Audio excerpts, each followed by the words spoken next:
ప్రార్థన చేస్తున్నాం. Praise the Lord with హావరేషిందరే కరవ మహోన్నతుడా స్తుతే పాత్రుడా స్తోత్రాలుడా నీకు స్తోత్రము స్తోత్రము నాయన.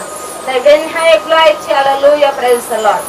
తండ్రి నీకు స్తోత్రం. ఇచ్చిన పాటను నువ్వు దీవించి ఆశీర్వదించేందుకు నీకు వందనాలయ్యా. ఎదుగో వీళ్ళందరూ జ్ఞాపకం చేసుకోండి నాయన. నీకు స్తోత్రం దేవా, నీకు స్తోత్రము స్తోత్రము స్తోత్రం. దయ జీవితము కావాలన్న ప్రతి ఒక్కరు చప్ప